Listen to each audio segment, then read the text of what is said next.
அண்ணா பல்கலைக்கழகத்தில் மாணவி ஒருவர் பாலியல் வல்லுறவுக்கு ஆளாக்கப்பட்டிருப்பது மிகுந்த வேதனைக்குரியது. தொடர்புடைய குற்றவாளி உடனடியாக கைது செய்யப்பட்டிருப்பது ஆறுதல் அளிக்கிறது.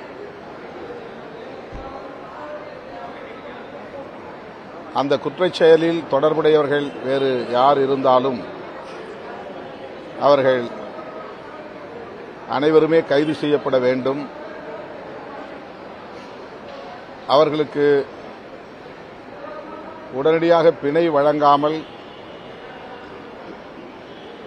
குற்றப்பத்திரிகையை தாக்கல் செய்து சிறைக்குள் வைத்திருந்தே வழக்கை விசாரிக்க வேண்டும். அவர்களுக்கு உரிய தண்டனையை உரிய காலத்தில் பெற்றுத்தர வேண்டும் என்று வலியுறுத்துகிறோம். அண்ணாமலை அவர்கள் பரபரப்பான அரசியலை செய்ய விரும்புகிறார். தமிழகத்தை பொறுத்தவரையில் அதிமுக எதிர்க்கட்சி அல்ல, பாஜக தான் எதிர்க்கட்சி என்று காட்டுவதற்கு பெரிதும் முயற்சிக்கிறார்.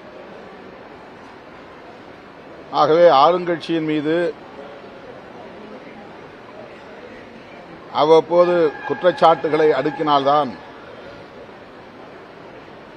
ஒரு எதிர்க்கட்சியாக செயல்பட முடியும், எதிர்க்கட்சி தலைவராக காட்டிக்கொள்ள முடியும் என்று அவர் நம்புவதாக தெரிகிறது. கைது செய்யப்பட்ட ஞானசேகரன் அரசியல் கட்சி தலைவர்களோடு புகைப்படம் எடுத்திருக்கிறார் என்று காரணம் சொல்லி அதற்கு திமுக பொறுப்பேற்க வேண்டும் என்று கூறுவது அப்பட்டமான ஒரு அரசியல், ஆதாய அரசியல். அவர் கைது செய்யப்படாமல் இருந்தால் ஒருவேளை இந்த காரணத்தினால்தான் திமுக அரசு அவரை கைது செய்யவில்லை என்று கூட குற்றம் சாட்டலாம். ஆனால் உடனடியாக கைது செய்யப்பட்டிருக்கிற சூழலில் இவ்வாறு